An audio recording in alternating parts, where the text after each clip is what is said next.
عليكم ورحمة الله. الحمد لله حمدا كثيرا طيبا مباركا فيه، وأشهد أن لا إله إلا الله وحده لا شريك له، وأشهد أن محمدا عبده ورسوله صلى الله عليه وعلى آله وصحبه ومن تبع هداهم إلى يوم الدين. أما بعد، أحمد الله أرحم الراحمين الذي أمد في الأعمار فيسر لنا قياما وصياما، فالحمد لله حمدا كثيرا طيبا مباركا فيه، ونسأله المزيد، وقد وعد بالازدياد بعد الشكر، فقال: وإن تأذن ربكم لئن شكرتم لأزيدنكم ولئن كفرتم من عذابي الشديد. On remercie Allah subhanahu wa ta'ala, on prie sur son noble prophète et messager sallallahu alayhi wa sallam. On loue Allah tabaraka wa ta'ala, celui qui nous a gardé en vie jusqu'à atteindre le mois de Ramadan et qui nous a permis de jeûner ces quelques jours du mois de Ramadan. قد قال النبي صلى الله عليه وسلم: خيركم من طال عمره وحسن عمله. Car le prophète sallallahu alayhi wa sallam nous dit: le meilleur d'entre vous est celui qui a vécu le plus longtemps et qui a eu les meilleures actions. Donc le fait qu'Allah Azza wa Jal te garde en vie pour te permettre de jeûner un jour puis un autre, ou de prier une nuit puis la suivante, ça c'est un grand bienfait et nous devons tous nous montrer reconnaissants. Allah tabaraka wa ta'ala nous enseigne même dans son livre que celui qui se montre reconnaissant, Allah l'augmentera de ses bienfaits. فنحمد الله دائما وأبدا. بالأمس بدأنا بمقدمة ودخلنا في قصة آدم عليه السلام. Hier, nous avons entamé l'étude de l'histoire de Adam, la biographie de Adam alayhi salam, le père de l'humanité. Avant cela, on a pris une introduction. On a donc vu que Adam alayhi salam a été créé par Allah subhanahu wa ta'ala. Et avant cela, Allah tabaraka wa ta'ala a informé les anges de cette créature. Ils n'ont pas compris la sagesse pour laquelle Allah subhanahu wa ta'ala a créé Adam, vu que eux l'adoraient sans cesse et sans jamais lui désobéir. Allah subhanahu wa ta'ala a donc créé Adam alayhi salam de terre, et il l'a créé de ses mains et lui a enseigné le nom de toute chose après lui avoir insufflé l'âme. Il l'a donc élevé et préféré par ces 4 caractéristiques. Le fait qu'il l'ait créé de ses mains, alors que le reste a été créé avec la parole kun, soit le fait qu'il lui a insufflé une âme et qu'on l'a annexé à Allah Azza wa Jal, idafat al-takrin wa al-tashrif. Le fait qu'Allah subhanahu wa ta'ala a enseigné à Adam le nom de toutes choses, et quatrièmement, asjada lahu malaikatah, qu'il a ordonné aux anges de se prosterner devant lui. Ils se sont tous prosternés excepté Iblis, et nous sommes arrêtés à ce passage. Illa Iblis aba wastakbara wa kana min al-kafirin. Excepté Iblis, qui s'est enorgueilli, a refusé et fut donc du nombre des mécréants. Kufru al-istikbar na'am. Il a refusé de se soumettre à Allah subhanahu wa ta'ala. Et on a vu dans cela sur'atu istijabati al-malaika li amri rabbihim subhanahu. On a vu également que les anges se sont soumis immédiatement et très rapidement à l'ordre de leur Seigneur subhanahu wa ta'ala. Et on a aussi cité que Iblis ne faisait pas partie des anges.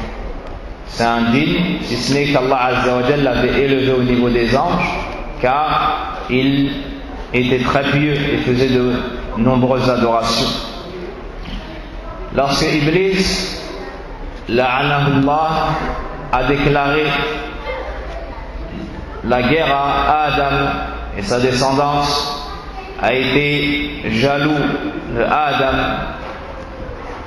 Allah subhanahu wa ta'ala nous cite la parole que Iblis a dit, ainsi que ses invocations.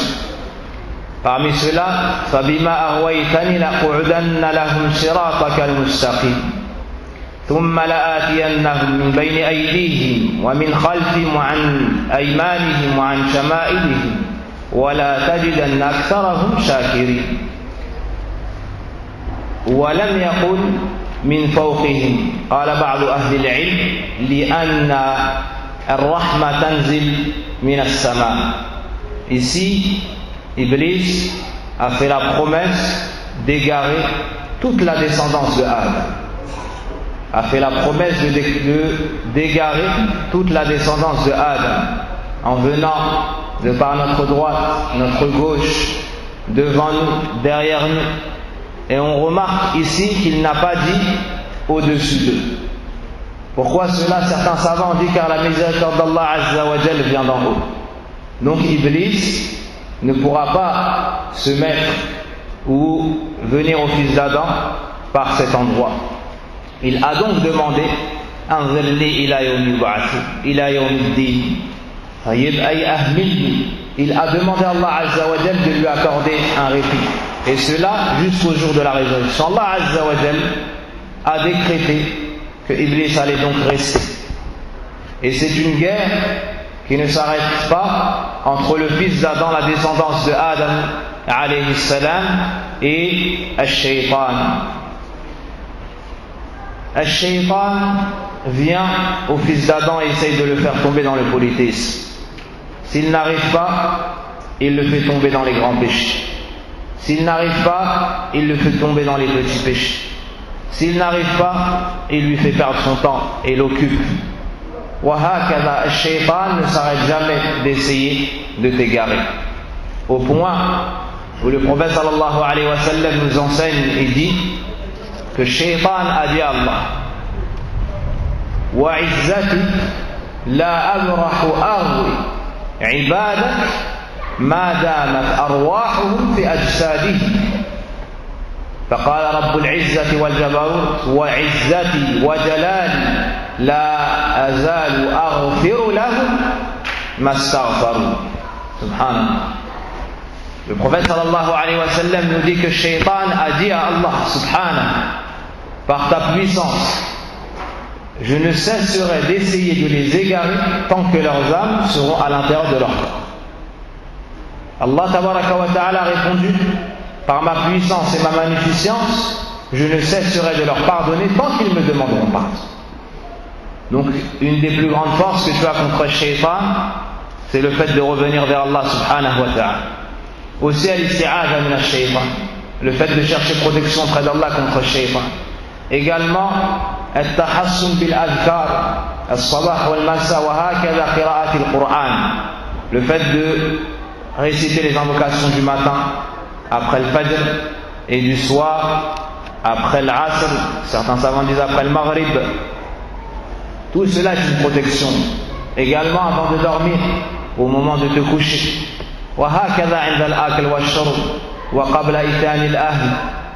Donc il nous a été légiféré une multitude d'invocations, tout cela pour nous préserver de cet ennemi déclaré.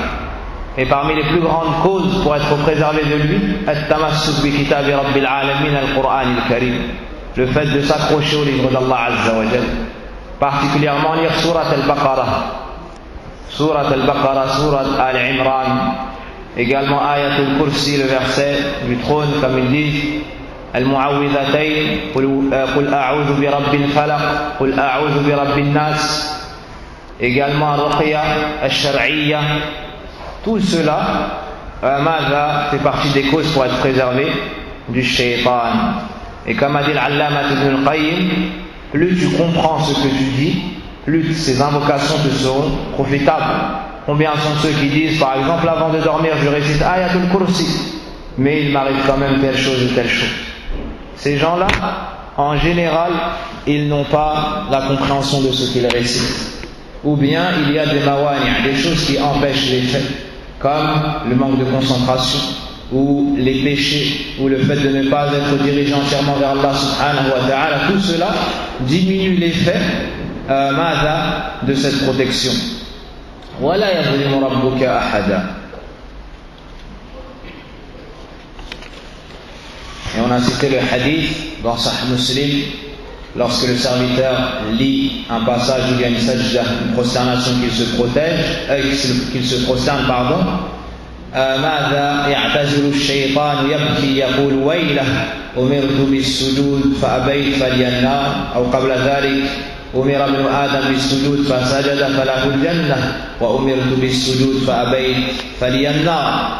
Lorsque tu te prosternes après avoir lu une prosternation dans le Coran, un ordre de la prosternation dans le Coran, Al-Shaytan s'éloigne et pleure et dit malheur à moi, le fils d'Adam. Il lui a été ordonné de se prosterner, il s'est prosterné, il a obtenu le paradis. Et on m'a ordonné à moi de me prosterner, j'ai refusé et j'irai en enfer. Donc parmi les formes pour humilier Shaytan, le fait de te prosterner après avoir lu As-Sajda. À ce moment de l'histoire de Adam, après qu'Iblis ait refusé de se prosterner, après qu'il fut éloigné de la miséricorde d'Allah Azza wa Jal, après qu'il fut humilié et rejeté, on nous parle ici de Hawa. Et c'est le premier endroit où apparaît l'épouse de Adam, qui a été créée de lui-même. Et certains savants disent que c'est de là que provient son appellation. On l'a appelé Hawa, c'est min al-hayy, il y a la connotation dans ce nom-là de la vie. Car elle a été créée d'un être déjà vivant. D'autres, parmi les savants, ont dit on l'a appelée Hawa, car les gens après elle vont naître de sa descendance. Donc c'est elle qui sera la base de la vie des fils de Adam. Donc comme ça a été cité dans le hadith, elle a été créée de la côte de Adam, la partie la plus arrondie. Les savants divergent, est-ce que Hawa a été créée alors que Adam était déjà entré au paradis ou avant qu'il entre au paradis? Et cela de par le verset où Allah Azza wa Jalla nous dit وَقُلْنَا يَا آدَمُ اسْكُنْ أَنْتَ وَزَوْجُكَ الْجَنَّةِ. Ô Adam, habite-toi ainsi que ton épouse au paradis. Donc certains savants ont dit en apparence, il n'était pas au paradis. Tout ce qui s'est passé avant, c'était en dehors du paradis. Ensuite, après avoir créé Hawa, Allah Azza wa Jalla leur a permis de vivre au paradis. C'est une parole de certains savants qui est appuyée par, ou bien ils ont utilisé ce verset comme preuve. Et certains disaient qu'elle a été créée fil jannah. Il a été cité كان آدم يمشي وحشا يعني في وحشة qu'Adam marchait et il était seul. Et comme on a cité Adam, il était tout seul. Il y avait les anges, il y avait Iblis, il y avait Adam alayhi salam. Mais il n'avait pas un être comme lui. Donc il marchait et il était seul. Laysa lahu fiha zawj. Il n'avait pas avec lui d'épouse. Yaskunu ilayha, afin de trouver le repos auprès d'elle. Fanama nawma. Il a donc dormi un moment. فاستيقظ وعند رأسه امرأة قاعدة. Lorsqu'il s'est réveillé, il a trouvé à sa tête assise une femme. خلقها الله من ضلعه. Allah Azza wa Jalla l'a créé de sa côte. فسألها من أنت؟ قالت أنا امرأة. Alors Adam lui a demandé qui es-tu? Elle lui a répondu je suis une femme. فقال آدم لماذا خلقت؟ Pourquoi est-ce que tu as été créé? قالت لتسكن إلي. Pourquoi est-ce que tu as été créé? Elle a répondu afin que tu trouves le repos auprès de moi. pour te tenir compagnie et afin que tu trouves le repos auprès de moi. فقالت الملائكة له ينظرون ما بلغ من علمه. Les anges lui ont dit afin de voir l'étendue de la connaissance de Adam. Donc ils lui ont posé une question: ما اسمها يا آدم? Quel est son nom, Adam? فقال حواء. Quel est son nom, Adam? Il a dit Hawa. Donc, de cette histoire, on comprend que la femme, c'est le repos de l'homme, et que l'homme a besoin d'une épouse pour se tranquilliser et vivre une bonne vie. Comme Allah Azza wa Jalla dans le Coran, concernant le fait que Hawa fut créée de Adam, وخلق منها زوجها. طيب يعني أي حواء من ضلع آدم. Allah nous dit également ومن آية أن خلق لكم من أنفسكم أزواجا لتسكنوا إليه وجعل بينكم مودة ورحمة. Et parmi ceux-ci, qu'il a créé pour vous de vous des épouses, litaskuna ilayhi, afin que vous viviez auprès d'elles, et il a mis entre vous de l'amour et de la miséricorde. Certains pourraient se poser une question et dire: beaucoup de ceux qui sont mariés ne trouvent pas ce qui a été cité ici. Ça, la femme est désobéissante, ou elle lui ramène des problèmes, ou wahaka. On répond: Sadaqallah. Allah a dit la vérité. Puis on dit: Allah subhanahu wa ta'ala nous a appris que la femme c'est un bien pour l'homme et qu'il y trouve son repos. Il nous montre aussi la condition pour avoir ce repos à la fin de Surat Maryam. فقيد الله سبحانه وتعالى هذا الخير بآية أخرى فقال سبحانه: إن الذين آمنوا وعملوا الصالحات سيجعل لهم الرحمن ودا. Ceux qui ont cru et ont fait de bonnes œuvres, Allah leur accordera l'amour. Donc celui qui veut vivre une bonne vie avec son épouse, ça ne suffit pas de se marier. Il lui faut aussi être pieux et s'entraider avec elle dans l'obéissance d'Allah Azza wa Jalla. Avoir l'iman as-sahih ou l'amal as-salih. Celui qui réunit ces choses-là aura sans aucun doute la mawadda dans son couple, le bien dans son couple, et il trouvera la tranquillité dans son couple. Et si chacun s'acquitte de ses devoirs envers l'autre et ne réclame pas tous ses droits, ce sera un bon début pour espérer avoir ce bienfait qu'Allah subhanahu wa ta'ala nous a cité. Également dans la création de Hawa, il y a beaucoup de leçons. Le fait qu'elle ait été créée pas d'une chose extérieure à l'homme, mais de lui-même, il y a un grand signe d'Allah Azza wa Jalla dans cela pour montrer qu'il doit y avoir une bonne entente entre les deux. Comment cela? Le fait qu'on ait créé Hawa de Adam lui-même, cela est une cause pour nous montrer qu'ils vont mieux se comprendre. On ne l'a pas créé d'une matière extérieure à l'homme, on l'a créé de l'homme lui-même. Il n'y a pas plus proche que cette femme sorte de l'homme lui-même. Et malgré ça, tu vois beaucoup de problèmes. Pourquoi? Car les gens se sont éloignés des enseignements et de la voie du prophète sallallahu alayhi wa sallam. Soit ils se marient en ignorant ce qu'est le mariage.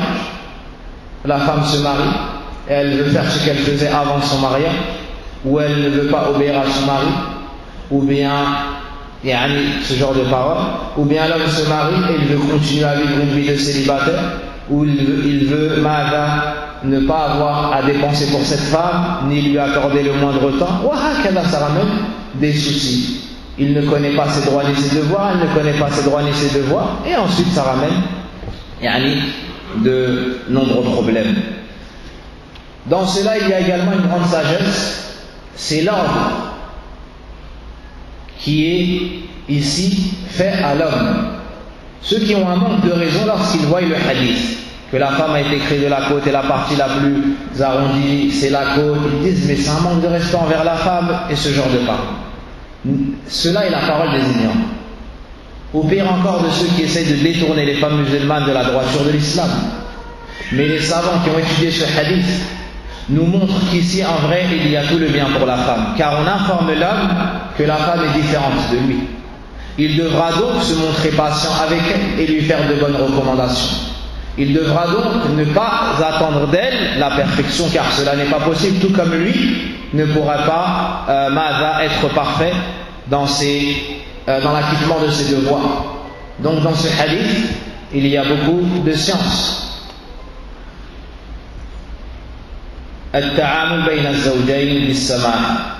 En résumé, le comportement entre les deux époux doit être basé sur l'indulgence. Habite, toi ainsi que ton épouse, dans le paradis. Quel est ce paradis duquel on parle dans ce verset? Jannatul Ma'wa, le paradis éternel, ou al-Jannah loratan bustan. Le paradis dans la langue arabe, al-Jannah, ça veut dire un jardin. Donc les savants ont divergé, le paradis ou bien le jardin dans lequel est entré Adam. Certes, il y a trois paroles qui reviennent.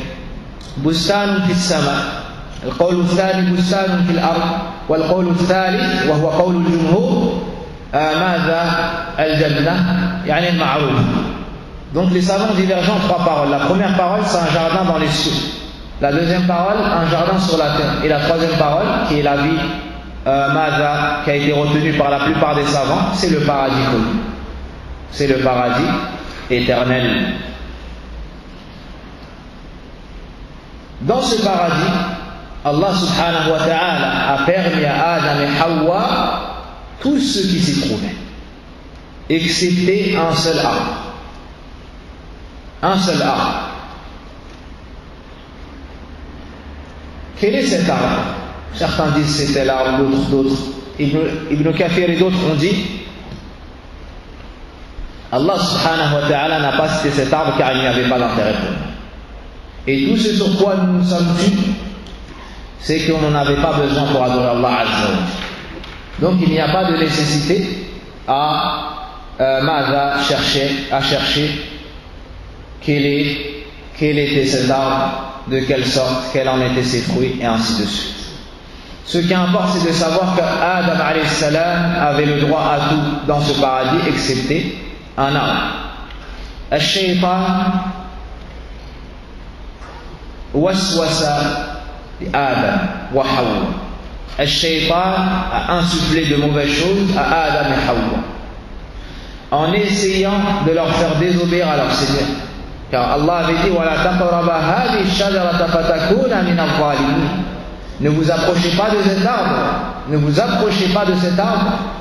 Et ici on n'a pas dit ne consommez pas de cet arbre, mais on a dit ne vous approchez pas. Et ça c'est une qaïda dans les péchés. On voit la même chose pour le zina, la fornication. La taqrabu zina, n'approchez pas. C'est-à-dire toutes les causes qui mènent à tomber dans le péché dans l'islam, on doit s'en éloigner.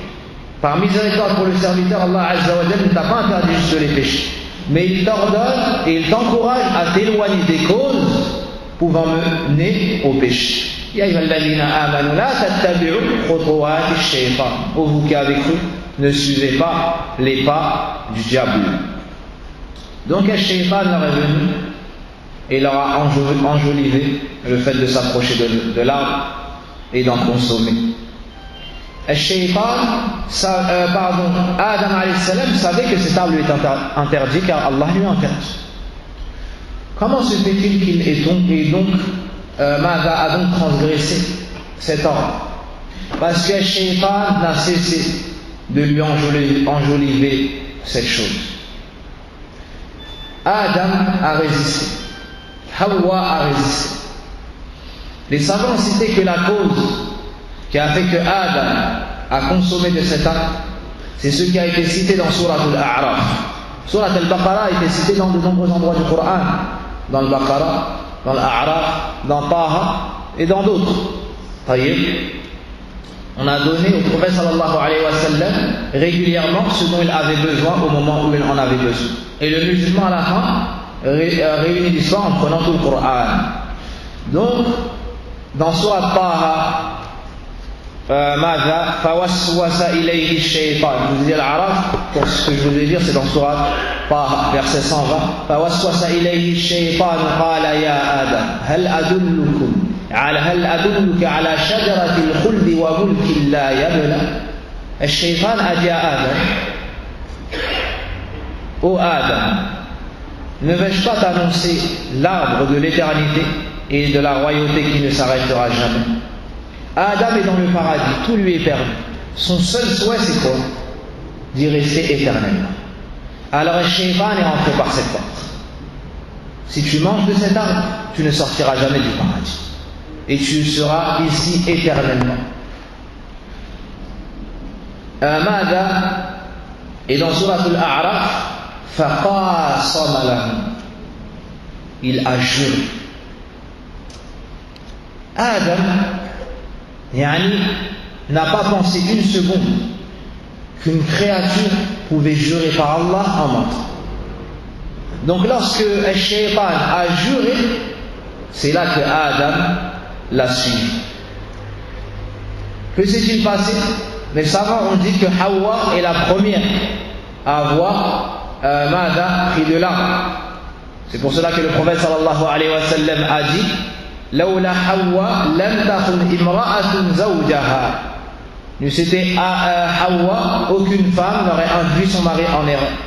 Certains savants ont dit qu'il fait référence ici à l'histoire de Adam et Hawa avec l'arbre, car elle fut la première à prendre de cet arbre. Allah nous dit ensuite dans Surat Taha: فأكل منها فبدت لهما سوآتهما وطفقا يخصفان من ورق الجنة. Immédiatement après avoir consommé de l'arbre, leur nudité est apparue. Auparavant, leur awra, leur nudité était cachée. Immédiatement après avoir mangé de l'arbre, qu'est-ce que s'est-il passé? Chacun a pu voir la nudité de l'autre. Ils ont eu honte et se sont sauvés, ont couru au paradis pour prendre des feuilles et cacher leur nudité.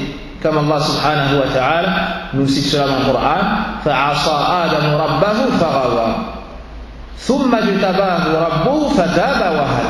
Immédiatement après, regardez le comportement du croyant. Après avoir eu ce manquement, Adam alayhi salam immédiatement s'est repenti à Allah azza, sans tarder. Et c'est le comportement que doit avoir le croyant.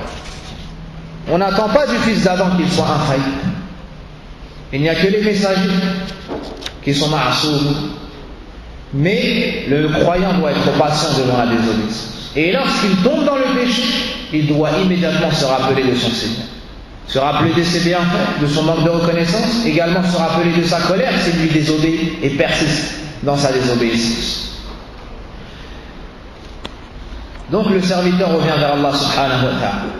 Ici, une grande leçon qu'on tire, et une des plus grandes fawaïd, une des plus grandes leçons qu'on tire de l'histoire de Adam et de Hawa, c'est la connaissance de notre ennemi, al-shaytan. Le fait qu'il ne vienne pas directement pour nous appeler au haram, il ne vient pas te dire désobéis à Allah de cette façon. Non, il t'enjolive les choses. Et le poète a dit: إذا رأيت أنياب الليث بارزة إذا رأيت أنياب الليث بارزة فلا تظنن أن ليث يبتسم. Si tu vois le lion, si tu vois les crocs du lion, ne pense pas qu'il est en train de te sourire. Ça, si tu vois un lion devant toi et que tu vois ses crocs, tu penses qu'il te sourit là. Al-Shaytan, c'est la même chose. Lorsqu'il te dit de belles paroles, fais telle chose, tu vas avoir ça, il veut te tromper. Il veut ton mal. Et Allah Azza wa Jal t'a informé de son inimité à ton égard. فَدَلَّاهُمَا بِغُرُورٍ هَذَا دَأْبُ إِبْلِيسَ. Il trompe le serviteur, il trompe le fils d'Adam. Comment est-ce que Shaytan a pu insuffler à Adam de mauvaises choses alors qu'on a cité auparavant qu'il a été viré du paradis et Adam est entré au paradis? Allahu a'lam. Il fut cité dans l'Israéliyat qu'il s'est aidé de Al-Hayya. du serpent. Et on a cité la position des musulmans devant l'Israéliyat, ce qui nous est rapporté des anciens livres, des gens du livre. Ça se divise en trois. Qu'est-ce qui nous rappelle les trois parties? Qu'est-ce qui a assisté au courrier? La première partie, celle. Ce qui a été confirmé dans le Coran. Premièrement, ce dont nous avons une confirmation de par le Coran. Quelle est notre position? Donc, on confirme cela et on prend le Coran. Deuxièmement, ce qui a été réfuté de par le Coran. Une information nous vient de par les livres anciens et l'information est démentie dans le Coran. Comme quoi, par exemple? Que Isa ibn Allah, par exemple, que Isa est le fils d'Allah. On a dans le Coran quoi, nous? Mattakhadha Allah min walad. Lam yalid wa lam yulad. D'accord? Donc, on rejette l'information qui a été démentie dans le Coran. Le troisième point, et c'est où je veux, c'est les shahid, na'am, ce qui a été ni confirmé ni rejeté. Quelle est notre position? Ni on l'affirme, ni on le rejette. Et c'est à ce sujet que le prophète sallallahu alayhi wa sallam a dit Hadithu an bani Israël wa la haraj. Il n'y a pas de mal à citer l'histoire de Bani Israël ou kama qala Nabi sallallahu alayhi wa sallam. Donc il fut dit que Ash-Shaytan a utilisé un serpent pour entrer au paradis. Tout cela avec la science d'Allah Azza wa Jalla. Allah tabaraka wa ta'ala a laissé faire cela par sagesse et a décrété cela. Et certains savants disent que cette parole est possible et nous rappelle un hadith dans lequel le prophète sallallahu alayhi wa sallam nous dit Ma salimnahunna mundu an harabnahunna. Dans un hadith, le prophète sallallahu alayhi wa sallam nous montre que nous sommes en guerre avec les serpents.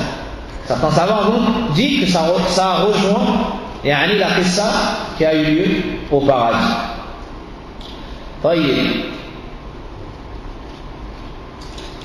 Immédiatement après cela, leur nudité est apparue. Ibn Baz, rahimahullah ta'ala, ce grand imam nous dit une faïda azima jiddan. والله يعني بعض أهل العلم يأتونك بفوائد لو طفت سنوات كثيرة جدا لم تجدها ربما.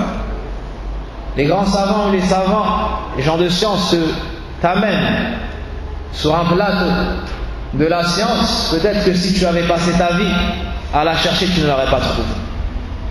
Ibn Baz, rahimahullah ta'ala, wa rafa'allahu darajatihi fil jannah, nous dit ماذا ظهور العورة هنا حصل بعد غضب الله فنستفيد من هذا أن المتبرجات من النساء ما تبرجنا إلا بعد غضب الله عليهم. Subhanallah. Ibn Baz nous dit leur nudité est apparue à quel moment? Après la désobéissance. Donc après la colère d'Allah subhanahu wa ta'ala. De cela on tire que les femmes qui se dénudent dehors et ne s'habillent pas comme Allah azza wa jalla a ordonné avec le hijab, al-jilbab al-shar'i, c'est qu'Allah azza wa jalla est en colère contre elles. Et ça n'est que l'effet de la colère d'Allah azza wa jalla. Car après la colère d'Allah azza wa jalla, la nudité fut dévoilée. De la même façon, celles qui désobéissent à Allah azza wa jalla, on ne leur facilite pas le hijab. On ne leur facilite pas le hijab, mais au contraire, elles se dévêtissent. Car Allah azza wa jalla en fait la contraire. Elles doivent donc se repentir, revenir vers Allah pour qu'il guide leur cœur à la vie de la piété. فناداهما ربهما ألم أنهكما عن تلكما الشجرة. Allah azza wa jalla les a appelés. ماذا نستفيد من هذا؟ أن الله يتكلم وينادي ومن صفات الكلام سبحانه وتعالى وإن أحد من المشركين استجارك فأجره حتى يسمع كلام الله. كلام من؟ كلام الله. طيب, de cela on tire que parmi les attributs d'Allah Azza wa Jalla, la parole, qu'Allah Azza wa Jalla parle à qui il le veut, comme il le veut, dans la langue qu'il souhaite. Tabaraka wa ta'ala. Il s'est donc adressé à Adam et Hawa en leur disant: ne vous avais-je pas interdit de vous approcher de cet arbre? Ils se sont repentis, Allah subhanahu wa ta'ala a accepté leur repentir. De cela on tire que celui qui s'est éloigné d'Allah Azza wa Jalla ne doit pas désespérer de la miséricorde d'Allah. Bien au contraire, il ne doit cesser d'espérer son pardon. Il doit toujours avoir cette grande adoration à Allah. Il se repent et espère qu'Allah accepte son repentir. Il fait une bonne action et espère qu'Allah l'accepte. Par contre, celui qui désespère de la miséricorde d'Allah Azza wa Jalla, Allah nous dit dans le Coran que ne désespère de sa miséricorde que les gens qui sont égarés. Que les gens qui sont égarés. Là, je n'ai pas entendu la parole d'Allah Azza wa Jalla. Ou lilladhina kafaru. Ici, on parle aux non-musulmans, aux kuffars, ceux qui ont adoré autre qu'Allah. Et malgré cela, écoute cette parole. Qul lilladhina kafaru in yantahu yughfar lahum ma qad. Subhanallah, regarde la miséricorde d'Allah tabaraka wa ta'ala. Dis à ceux qui ont mécru, s'ils arrêtent, c'est-à-dire la mécréance, et reviennent au tawhid, ils se verront pardonner tout ce qu'ils ont fait. Wa anta muslim, mais toi je suis musulman. Je suis plus en droit d'espérer la miséricorde d'Allah Azza wa Jalla. N'as-tu pas lu la parole d'Allah tabaraka wa ta'ala?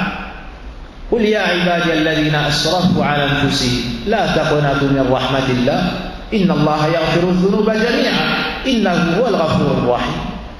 Dis, ô vous mes serviteurs qui avez commis des péchés ou des excès contre vous-même, ne désespérez pas de la miséricorde d'Allah. Certes, Allah pardonne tous les péchés. قال العلماء أي بالتوبة, avec le repentir.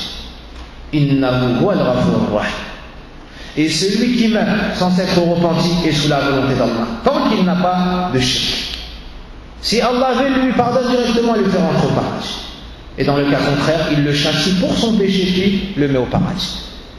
Et cela, comme nous dit Allah dans le Coran, Inna Allah la yaghfiru an yushraka bihi wa yaghfiru ma duna dhalika liman yasha. Certes, Allah ne pardonne pas qu'on lui donne quelque associé que ce soit. Shirk. On voit ici que c'est le pire péché, le seul qu'Allah ne pardonne pas. Et en dessous de cela, il pardonne à qui il veut. Donc si tu rencontres Allah yawm al-qiyamah et que tu t'es éloigné de toutes les formes de shirk après les avoir étudiées, ben Allah Azza wa Jal te pardonnera tes péchés. Le prophète sallallahu alayhi wa sallam nous dit, qu'Allah nous dit, donc dans un hadith qudsi, Ya ibn Adam, لو أتيتني بقراب الأرض خطايا ثم لقيتني لا تشرك بي شيئا لأتيتك بقرابها مغفرة. Ô fils d'Adam, si tu venais à moi, c'est-à-dire le jour du jugement dernier, avec l'étendue de la terre remplie de péchés, sans m'avoir donné d'associé, je viendrai à toi avec autant de pardon. Hadi rahmatullah. هذه رحمة الله. Voici la miséricorde d'Allah subhanahu wa ta'ala. Lisez Surat al-Buruj. Dans Surat al-Buruj, il y a une annonce de la miséricorde d'Allah subhanahu wa ta'ala qu'on ne peut même pas imaginer. Vous connaissez l'histoire de Al-Ukhdud, Ashab al-Ukhdud, les gens du fossé. Le jeune homme à qui on apprenait la sorcellerie. Il y avait un roi dans les temps anciens qui avait un sorcier. Lorsque celui-ci a atteint un âge avancé et allait bientôt mourir, il lui a dit: amène-moi quelqu'un de jeune pour que je lui transmette ma science. La sorcellerie, c'est une science, c'est du kufr. Billahi al-azim. Wa ma kafara Sulayman, walakin ash-shayatin kafaru yu'allimuna an-nas as-sihr. As-sihr kufrun billahi al-azim. Ta'allum as-sihr kufrun billahi al-azim. Wa-dhahab ila as-sahara wa tasdiquhum kufrun billahi al-azim. Apprendre la sorcellerie en soi, c'est de la mécréance. Faire de la sorcellerie, c'est de la mécréance. Et aller voir un sorcier et croire en ses dires, c'est de la mécréance. Lisez dans Surat al-Baqarah l'histoire avec le prophète Sulayman lorsqu'Allah l'a innocenté de la sorcellerie.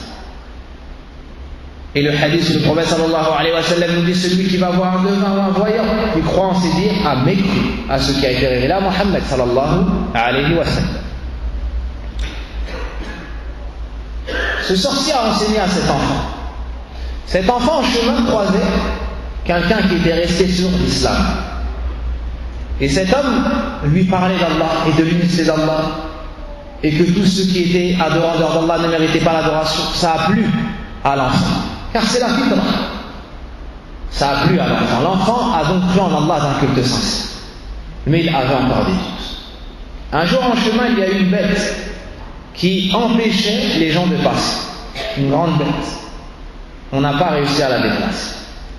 Il a donc pris une chose, comme une pierre par exemple, et a dit: aujourd'hui je vais savoir qui est sur la vérité, le sorcier ou bien celui qui adore Allah d'un culte sincère. Et a dit: si celui qui est sur la vérité, c'est le Seigneur de l'unicité, que cette bête soit déplacée du chemin, ou comme il l'a dit. Puis, à la suite de cela, la bête s'est éloignée.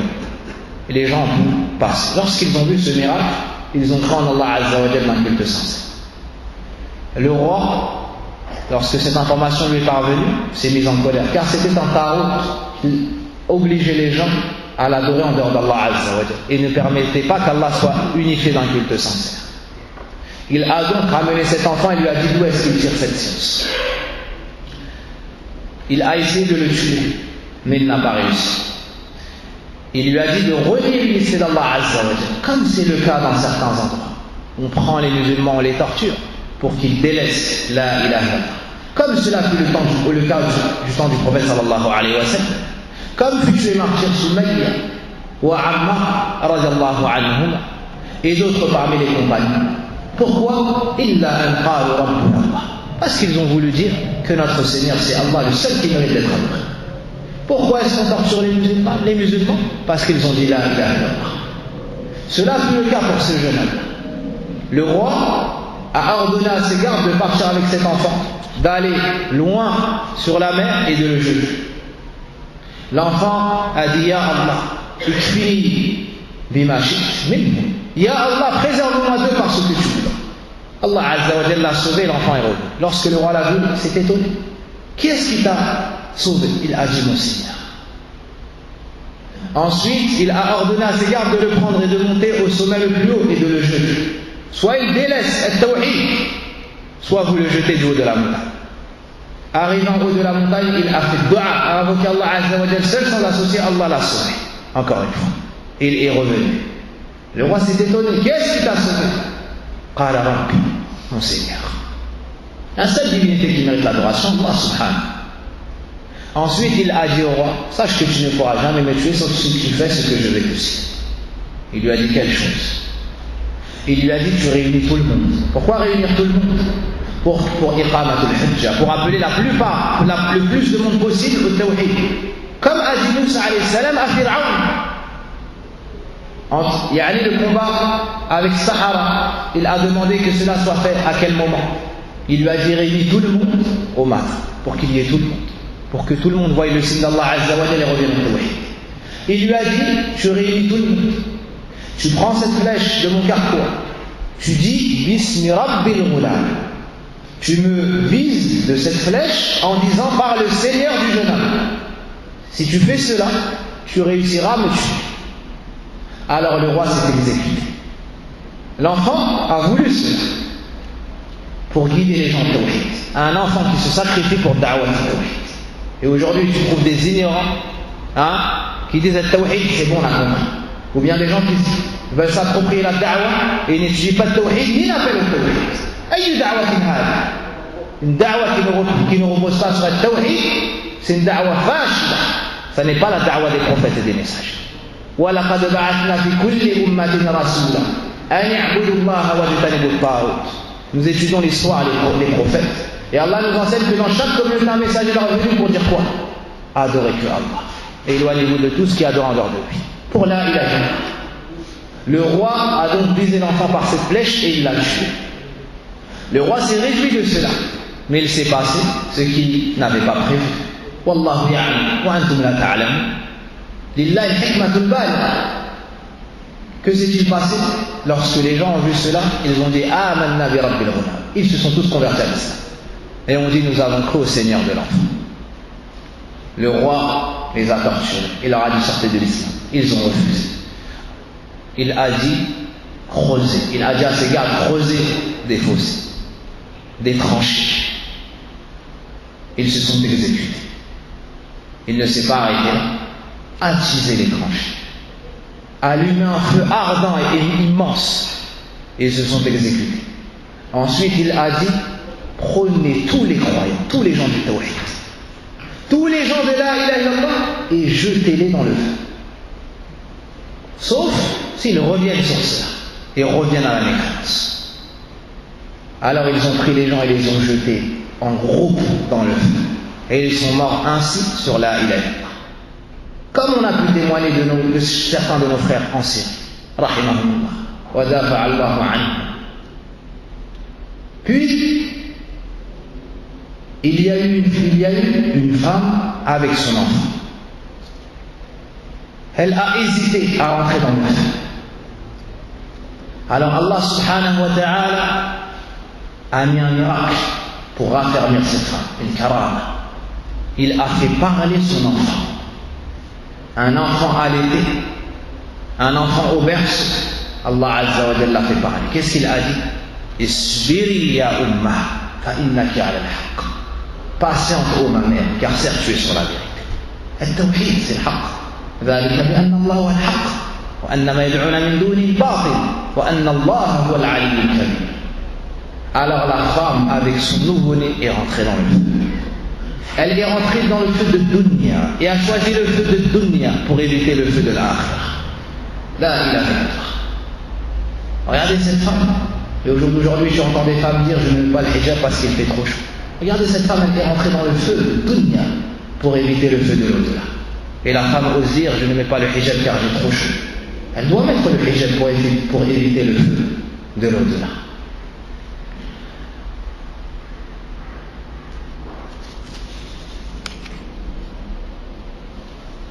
ثم بعد ذلك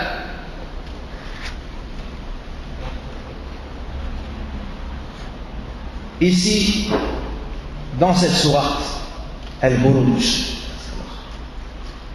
en parlant de ce roi, de ces gars qui ont assassiné des âmes innocentes et qui les ont brûlées car ils ont dit la ilaha illallah, Allah ne les châtie pas directement. Mais il dit ماذا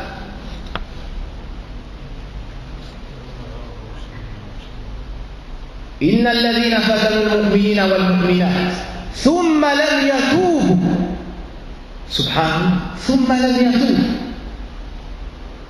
فلهم عذاب أي ولكن إن رجعتم إلى الله وتبتم إلى الله تاب الله عليكم. Allah Azza wa Jalla dit, il nous dit, ceux qui ont brûlé, éprouvé les croyants et les croyantes, puis qui ne se sont pas repentis. Qu'est-ce qu'on comprend de cela? Les savants ont dit, regardez ici la miséricorde d'Allah. Ils ont tué ses alliés. Ils ont brûlé ses bien-aimés. Et malgré cela, il les appelle à se repentir. Subhanallah. Subhanallah. Qui pourrait, après cela, désespérer de la miséricorde d'Allah subhanahu wa ta'ala? ففعلا لا يقنط من رحمة ربي إلا الضالون من رحمة الله إلا الكافرون الضالون الجاهلون من كمال الله عز وجل في أسمائه وصفاته ورحمته وجوده وكرمه. Ne désespère de la miséricorde d'Allah Azza wa Jal que quelqu'un qui a été ignorant de la perfection de notre Seigneur, de l'étendue de sa miséricorde, de sa bonté et de sa générosité subhanahu wa ta'ala. Donc le croyant ne désespère jamais de la miséricorde d'Allah tabaraka wa ta'ala. Ensuite, Allah Azza wa Jalla accepta le repentir de Adam, mais il a décrété qu'il sorte du paradis. Il a décrété qu'il sorte du paradis. اهبطوا بعضكم لبعض عدو ولكم في الأرض مستقر ومتاع إلى حين. Descendez, c'est-à-dire sortez du paradis pour aller sur la terre, et ennemis les uns des autres. Il fera pour vous sur terre, il vous donnera sur terre séjour et jouissance pour un. On tire de cela que la première demeure du fils d'Adam, notre maison à tout, c'est où? C'est le Jannah. C'est pour cela que le prophète sallallahu alayhi wa sallam a dit à Ibn Omar, kun fi dunya kannaka gharib ou ajas. Sois dans ce bas monde comme un étranger ou un passant. Pourquoi? L'étranger, le passant, lorsqu'il voyage, il va faire ce qu'il a à faire, il prend que ce qui lui est nécessaire et ensuite il se dépêche de rentrer. Le prophète sallallahu alayhi wa sallam nous dit également, ad-dunya sijnul mu'min. Ce bas monde, c'est la prison du croyant. Parce que ici, tu as des ordres, des interdits, tu as des règles. Et lorsque tu remets ton pied au paradis, on t'enlève tout cela. Tu es comme celui qui était enchaîné et qui maintenant peut faire tout ce qu'il veut. Bien que l'adoration soit le délice du croyant en réalité, pour celui qui a compris. Donc, tu es sorti du paradis et tu vas retourner, Inch'Allah, au paradis. Mais il te faut prendre tes provisions. Les provisions, c'est Tawhidullah, Ma'rifatullah, Ma'rifatul Nabi, Ma'rifatul Islam, Al-Amal bi ta'atillah, Ta'atul Rasul sallallahu alayhi wa sallam, As-Salawatul Khams, Siyam Ramadan, Al-Hajj, Birul Walidayn, Huququl Al-Zawjayn, Al-Awlad, Al-Jiran, wa hakadha. Tu dois prendre tes provisions. Fais ce que tu as à faire.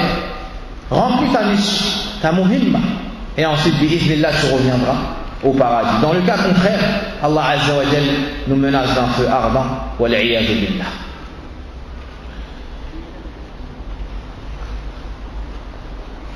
Combien de temps est resté Adam au paradis? Il fut dit, il y a une parole d'Ibn Abbas, Allahu a'lam bi sihhatiha, qu'il est resté entre l'Asr et le Maghrib. Qu'il est resté entre l'Asr et le Maghrib. Et il faut regarder la chaîne et aller voir si ce texte est authentique. Allah Azza wa Jalla a donc mis Adam et Hawa sur la terre, après lui avoir enseigné tout ce dont il avait besoin, lui donner ce dont il allait avoir besoin. Il est descendu avec une chose, Al-Hajar al-Aswad et d'autres choses. La pierre noire vient du paradis, comme cela a été cité dans le hadith. Puis après cela, Adam a eu des enfants de Hawa, pour que puisse se perpétuer là, dans la race humaine. Et de cela, on tire une grande réputation à ce qui est appris aux enfants, à ce mensonge, cette mécréance qui est appris aux enfants, que les humains descendent de qui? Wal'iyadu billah, la théorie de Darwin, du singe. Ceux qui disent ça, c'est leurs ancêtres qui descendent des singes, peut-être. Amma nous, Abouna Adam alayhi salam, man akramahu Allah bi an khalaqahu bi yadayhi wa askanahu jannatahu wa asjada lahu malaikatahu wa 'allamahu asma'a kulli shay. Hada Abouna, hada jadduna al-awwal, hada salafuna al-awwal. Nous, notre ancêtre, le premier, c'est Adam alayhi salam, cette noble créature, ce prophète à qui Allah a parlé, qu'il a créé de ses mains, à qui il a enseigné le nom de toutes choses, et devant qui il a fait prosterner ses anges. Subhanallah, pourquoi sortir de cette noblesse et aller prendre des ancêtres qui sont des singes? Les singes sont une espèce, c'est l'humain est une autre espèce.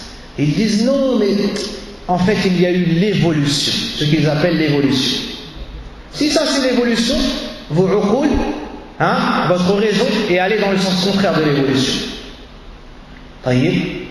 Ils disent en fait c'était un singe, et ensuite c'est devenu telle chose, telle chose, telle chose, telle chose, comme on a appris à l'école.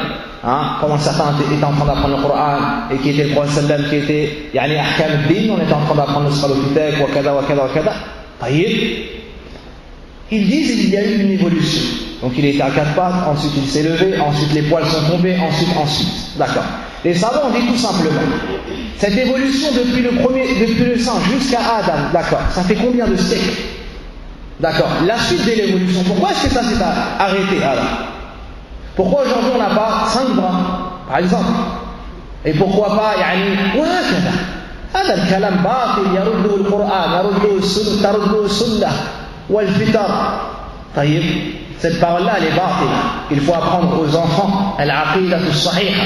Subhanallah. Comment est-ce que tu trouves un enfant musulman qui rentre chez lui et il dit on descend du singe? Là, allimou al-aqidah. Enseigne-lui la bonne croyance. Enseigne-lui la bonne croyance. Ton ancêtre, c'est Adam, notre père. Et voici son histoire. Au lieu de lui raconter l'histoire de Ma'adri, Ash. Je connais même plus les livres, les contes pour enfants. Hein? Aïe, Taïb, ils lisent à leurs enfants avant de dormir l'histoire de. On a honte de dire une messe. Taïb, certaines choses, au lieu de raconter ces histoires, raconte-leur l'histoire de Adam, après l'histoire de Idriss, l'histoire de Noé, de manière facilitée. Wallahi, ton enfant il arrive à l'âge de 8 ans et il connaît toutes les histoires par cœur, mieux que nous. Ensuite il apprend min al-Qur'an wa min al-Sunnah wa hakada. Taïb, ni'am al-walad. Wallah, quel bonheur que de voir ton enfant te parler de Adam, te parler d'Ibrahim alayhi salam, de Moussa, de Isa. Taïb, il sort dehors avec ses amis et leur pose des questions. Tu sais, comment a été créé Adam? Et ainsi de suite. Amma de leur raconter l'histoire de telle chose qui ne servent à rien, ni dans sa dunya, ni dans son din. Donc notre père c'est Adam. Et on ne descend pas du singe. Allah subhanahu wa ta'ala a permis à Adam d'avoir des enfants de Hawa. Et vous connaissez tous l'histoire des 2 fils d'Adam. Dans l'Israéliyat, on trouve que leur nom c'est Abil et Qabil. Donc le premier était tué, le deuxième, Ma'za désobéi Allah Azza wa Jal. Ils se sont rapprochés d'Allah par une action. Allah Azza wa Jal a accepté de celui qui était pieux, n'a pas accepté de celui qui n'était pas pieux. Le deuxième s'est montré jaloux envers son frère et il l'a assassiné. Il l'a assassiné et ce fut le premier meurtre dans l'histoire de l'humanité. C'est pour cela que le prophète sallallahu alayhi wa sallam dit il n'y a pas une personne qui commettra un meurtre sans que le premier fils de Adam ait aussi le péché. Pourquoi? Parce que c'est lui qui a ramené la tradition du meurtre. Celui qui ramène un mal, tous ceux qui le suivent par la suite aura les péchés de ses suiveurs. De la même façon, celui qui revérifie une sunna, tous ceux qui le suivront auront il aura les mêmes récompenses que ses suiveurs dans cela. C'est pour cela que celui qui a le plus de récompenses, Yawm al-Qiyamah, c'est qui? C'est le prophète Mohammed sallallahu alayhi wa sallam, car toute personne qui fait une bonne action, il l'a apprise de qui? Du prophète Mohammed sallallahu alayhi wa sallam. Et de cela, tu vois l'erreur de certaines personnes qui pensent faire le bien, mais par ignorance tombent dans le mal. C'est des gens qui font des bonnes actions et disent j'offre cela au prophète Mohammed sallallahu alayhi wa sallam. Hada ma yajuz. Ceci n'est pas permis. Le prophète sallallahu alayhi wa sallam a les hasanats de tout le monde déjà, car c'est lui qui nous a enseigné. Tu n'as pas le droit de faire une sadaqa avec la niyya, l'intention que cela parvienne au prophète sallallahu alayhi wa sallam. Non, fais cela pour tes parents, par exemple. Tu as des parents décédés, tu peux faire une sadaqa en espérant que la récompense leur provienne. Tout particulièrement dans ce mois béni. Donc il a eu de Hawa plusieurs enfants. Parmi eux, donc, ces 2 enfants qui sont connus. Et parmi les plus proches de sa descendance, il y a eu Idriss. Parmi les plus proches de sa descendance, il y a eu Idriss. Et beaucoup se trompent lorsqu'ils pensent que Idriss est le premier prophète ou le premier messager. Celui-ci est une erreur. Le premier prophète, c'est Adam alayhi salam. Et le premier messager, c'est ce dont nous parlerons jeudi prochain, incha'Allah ta'ala. Jeudi, vendredi, samedi prochain, incha'Allah ta'ala. C'est qui? Naam, c'est Nuh alayhi salam, le premier messager aux gens de la terre. Rajoutez ça. Awwal rusul bu'itha ila ahli al-ard, c'est qui? C'est Nuh alayhi salam. Donc il a eu d'elle plusieurs enfants afin que Mada puisse se perpétuer la race humaine. Allah dit dans le Coran ya ayyuhan nas اتقوا ربكم الذي خلقكم من نفس واحدة وخلق منها زوجها وبث منهما رجالا كثيرا ونساء. Allah dit, ô vous les gens, craignez votre Seigneur, celui qui vous a créé d'une seule âme. C'est qui cette âme? C'est Adam. وَجَعَلَ مِنْهَا زَوْجَهَا, c'est qui? Hawa. وَبَثَّ مِنْهُمَا, c'est-à-dire de Adam et Hawa, donc beaucoup de gens, donc leur descendance. Le prophète sallallahu alayhi wa sallam nous a décrit aussi un petit peu Adam. Quelle est la taille de Adam? C'est Sittun dhira'. D'accord? Donc Adam est très grand.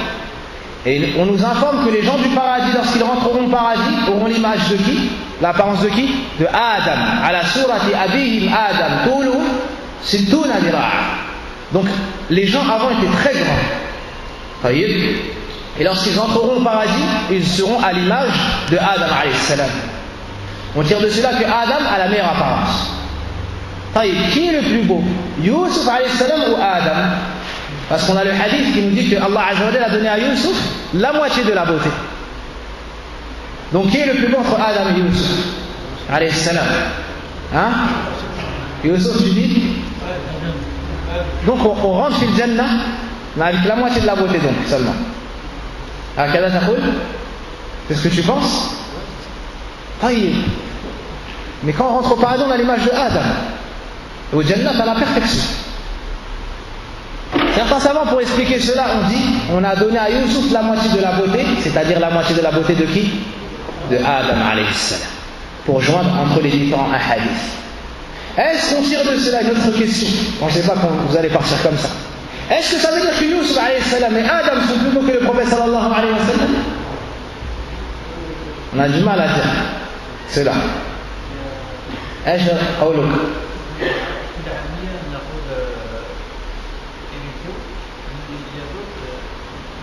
Le frère dit Bil-Ammi, on a une expression chez nous. Min aïe, ani. Min Zaïr. Taïb, j'aurais pas dû le dire. Sinon ça va faire des jaloux. Taïb. Taïb. Il a dit on ne fait pas de jaloux, il dit ça aussi en Égypte et dans d'autres. Là, alors, vas-y. Dis l'expression. Après, je vais dire une expression du Mali. Taïb. Bima'na, il est beau, mais il y a autre que lui aussi qui a de cela. Taïb. Ala kulli hal, les gens vont entrer au paradis avec la plus belle apparence. L'apparence de Adam alayhi salam. Taïb. Inna Allah khalaqa Adam ala suratihi. Taïb. Allah azza wa jalla a créé Adam à son image, de la meilleure façon. Taïb. Et le prophète sallallahu alayhi wa sallam a vu Adam alayhi salam lors de Al-Mi'raj. L'ascension, lorsqu'il est monté et a traversé les cieux. Il a vu Adam, avec lui, derrière lui, il y avait quand Adam regardait à sa droite, il se réjouissait. Et lorsqu'il regardait à sa gauche, il pleurait, ou bien était triste. Pourquoi cela? Vous connaissez l'histoire du Mi'raj. Le prophète a dépassé le premier et le deuxième, et ainsi de suite, jusqu'à quand il lui a ordonné la salat, et ainsi de suite. Pourquoi cela? Parce qu'à sa droite, c'est l'âme de toute personne qui aura réussi cette dunya, ceux qui vont entrer fil Jannah. Alors Adam, c'est notre père à tous. Donc lorsqu'il regarde l'âme de ceux qui ont réussi parmi ses enfants, il se réjouit. Et lorsqu'il regarde à sa gauche l'âme de ceux qui n'ont pas concrétisé le tawhid, donc vont entrer en enfer, il pleure ou bien est triste. Donc il ne fait pas partie de ceux qui seront désobéissants envers leur père. La désobéissance envers le père, c'est un des plus grands péchés. Ne fais pas pleurer ton père Adam alayhi salam. Sois une cause pour qu'il soit heureux, soit min ahli al-yamin. Une autre histoire avec Adam alayhi salam, yawm al-qiyamah. Lorsque les gens vont aller voir Adam alayhi salam pour demander quoi? Al-shafa'a, l'intercession. Qu'Allah azza wa jalla accordera que aux gens du tawhid, après avoir donné sa permission, que les gens qu'il agrée, subhanahu wa ta'ala. Une autre chose, donc Adam va refuser, et à la fin ce sera le prophète Mohammed sallallahu alayhi wa sallam qui va se prosterner et demander à Allah Azza wa Jalla qui lui permette d'intercéder, chose qui lui sera accordée. Et il dira à Allah de faire commencer le jugement. Une autre histoire avec Adam Yawm al-Qiyamah qui fait peur. Mais avant de cela, avant de rentrer dans cela, car cela est plus loin, on va parler de la fin de Adam alayhi salam. Adam, Bashar, Makhlouk. Et les créatures ont un début et ont une fin en général. Les créatures se divisent. Il y a ceux qui ont un début mais n'ont pas de fin. Non, il y a ceux qui ont un début et une fin, comme toute chose, pratiquement, comme nous. Il y a ceux qui ont un début mais qui n'ont pas de fin. Qu'est-ce qu'un exemple? Naam, Al-Jannah, barakallahu fik. Al-Jannah. Taïb. Il y a d'autres exemples. Taïb. Si tu rentres dans le Jannah, tu auras droit à quoi que tu n'as pas droit pendant la journée de Ramadan? La hawla wa quwwata illa billah. Frère, il a dit la nourriture. Anta mutazawwij, t'es marié? C'est pour ça que tu n'as pas trouvé. Man mutazawwij, qui est marié? Hein? Monsieur Njai. Toi. Au paradis, il y a des choses qui ne vont jamais s'arrêter. Comme quoi? Par un exemple?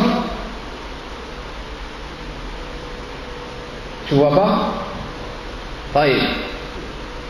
Toi, t'es trop petit pour répondre. T'as quel âge? T'as quel âge? T'as 10 ans et demi? Bon, c'est juste, mais réponds quand même. Allahu Akbar. Frère, elle a dit des bonbons. Taïb. Si c'est au paradis, celui qui rentre au paradis, il aura droit à quoi? Hein? Les femmes. Hey, les femmes. Les femmes du paradis rentrent dans les catégories des créatures qui ont un début, ça, mais qui n'ont pas de fin. Et nos épouses aussi, fil dunya, entrent dans cela. Elles sont meilleures que les femmes du paradis pour pas qu'on ait des problèmes à la sortie de la mosquée. Il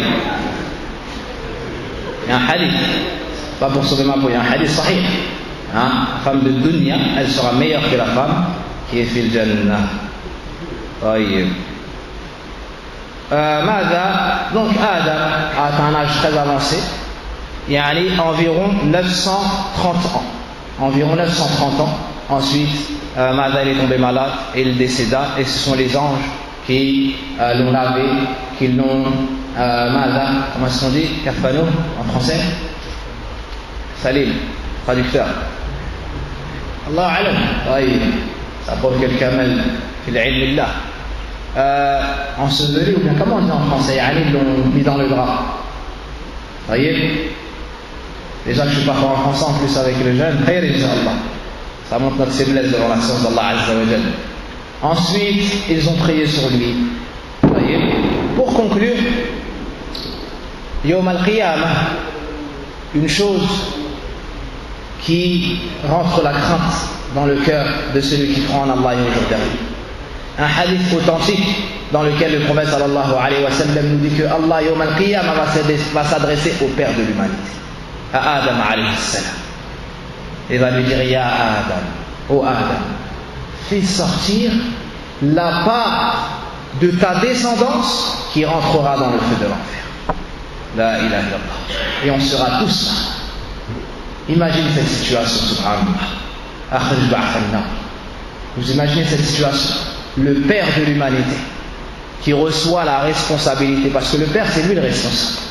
Et toi, tu es responsable de tes enfants et de tes épouses. On va lui dire: fais sortir la part de ta descendance qui est vouée à rentrer dans le feu de l'enfer. Et toi, tu es là. Et tu sais que tu fais partie de cette descendance. Et tu ne sais pas si on va venir te désigner ou pas. هذا خوف شديد وموقف رهيب جدا. Alors Adam alayhi salam va se soumettre à l'ordre de son Seigneur en disant: quelle proportion, ô mon Seigneur, Quand on va l'appeler, déjà il va dire labbayka ya Rabb wa sa'dayk wal khayr biyadayk. Je réponds à ton appel et j'accours.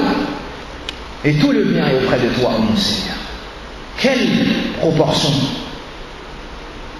je dois prendre pour qu'ils aillent en enfer? Écoutez la réponse, qui fait encore plus peur que la phrase précédente. Wallahu a'lam. Sur 1000 personnes, 999 personnes. J'imagine. Sur chaque groupe de 1000 personnes, fait sortir 999 personnes pour les faire entrer dans le feu de l'enfer. Quand les compagnons ont entendu ça, ils ne sont pas restés comme ça. Et ils ont dit, Ya Rasulallah, mais qui sera cette personne qui sera sauvée parmi nous? Alors le prophète sallallahu alayhi wa sallam, comme en son habitude, avec la crainte, il a ramené quoi? L'espérance. Il leur a dit, Abshirou, réjouissez-vous. Ya'juj wa Ma'juj, le peuple de Gog et Magog, représenteront la plupart de ceux-là. Car ils sont un nombre, inestimable. Seul Allah Azza wa Jal connaît leur nom. Comme on avait expliqué dans les Maza, l'histoire de la fin du monde, qu'on ne pourra même pas les enterrer, tellement ils seront nombreux, on va envoyer des oiseaux. Voyez. Ensuite le prophète sallam a dit, j'espère que vous, ma communauté, allez représenter Rub'ul Jannah. Alors les compagnons ont dit Allahu Akbar. Ensuite le prophète sallallahu alayhi wa sallam a dit, j'espère que vous serez Thuluthul Jannah, un tiers du paradis. Alors les compagnons ont dit Allahu Akbar. Puis le prophète sallallahu alayhi wa sallam a dit, j'espère que vous serez la moitié des habitants du paradis. Alors les compagnons ont dit Allahu Akbar. Donc, on est la communauté la plus nombreuse au paradis. La dernière, fi dunya, est la première à entrer fil Jannah et la plus nombreuse. La plus nombreuse avant la communauté de Bani Israël, le peuple de Moussa alayhi salam, alors qu'ils sont restés des siècles et des siècles et des siècles et qu'ils ont beaucoup de prophètes. وَهَذَا فَضْلُ اللَّهِ يُؤْتِيهِ مَن يَشَاءُ وَاللَّهُ ذُو الْفَضْلِ الْعَظِيمِ وبهذا قد انتهينا بما تيسر من قصة آدم أبينا عليه السلام.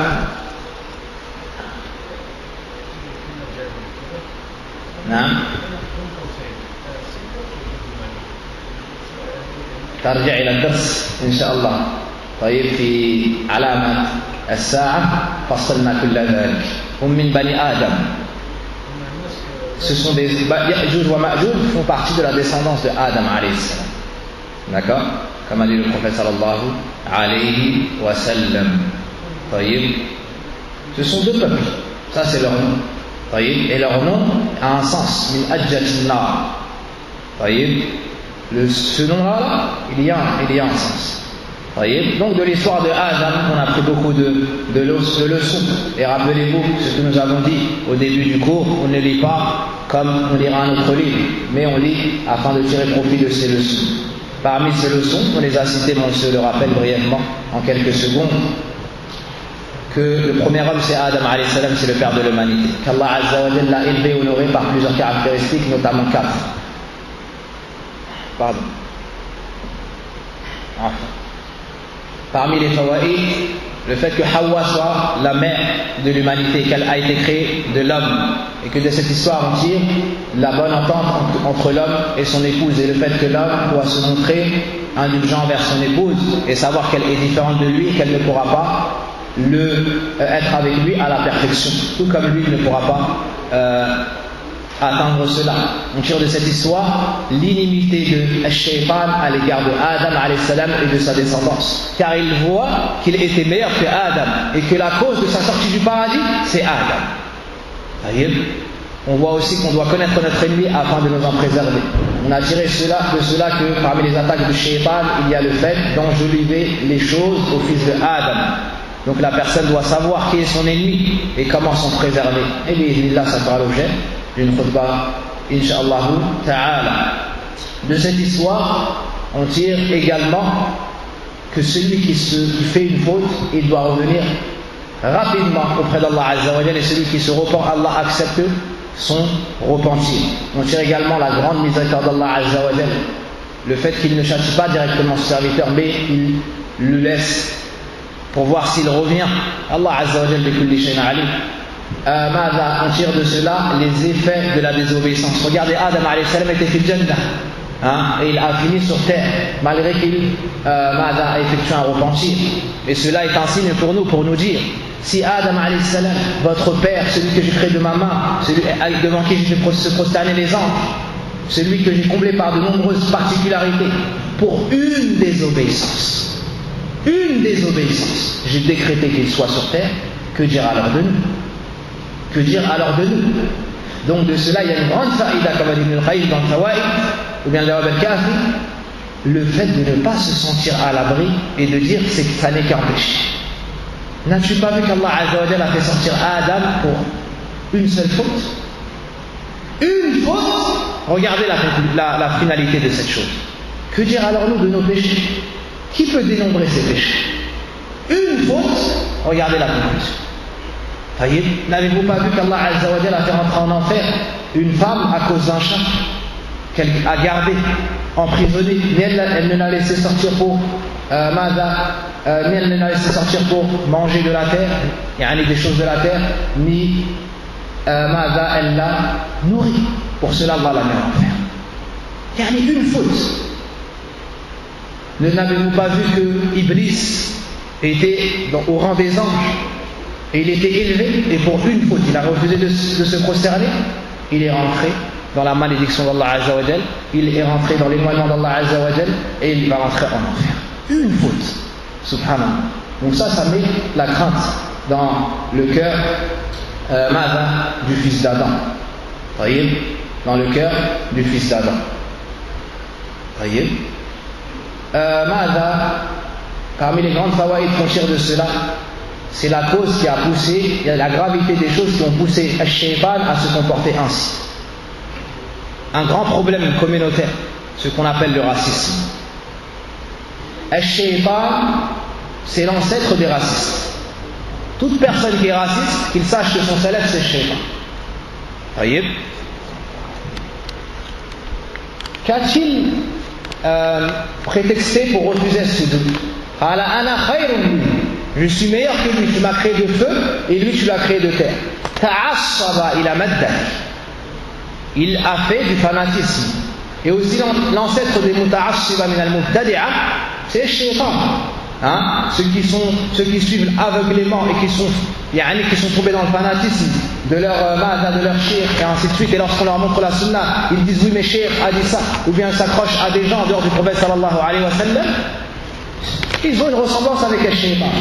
Al-Shaytan a dit je suis meilleur que lui car tu m'as créé de feu et lui tu l'as créé de terre. Premièrement, ta'assub, il a le madda. Et deuxièmement, qiyas fasi. Voyez, on tire également de cela la gravité de l'orgueil, car il s'est enorgueilli devant Adam. Il a vu qu'il était mieux que Adam et que Adam ne méritait pas tout cela. Et on a vu que l'orgueil et le jaloux, al-hasid, perd tout. Regardez, Shaytan, il a tout perdu du Iblis.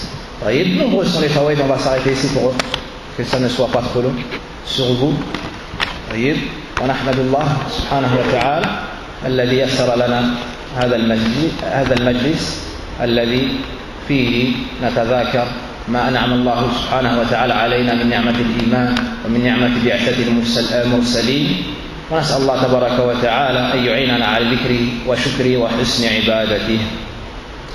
Il y a une personne qui demande la référence du livre que nous étudions.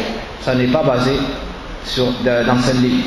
Comme vous devez tous le savoir dans Sira, on prend de plusieurs endroits, parmi ceux-là, le Bidaya wal Nihaya, qui est un des livres les plus connus, et Tafasir, barakallahu fiikum, et un livre d'Ibn Sa'di, rahimahullahu ta'ala, sur cela, jazakumullahu khayran.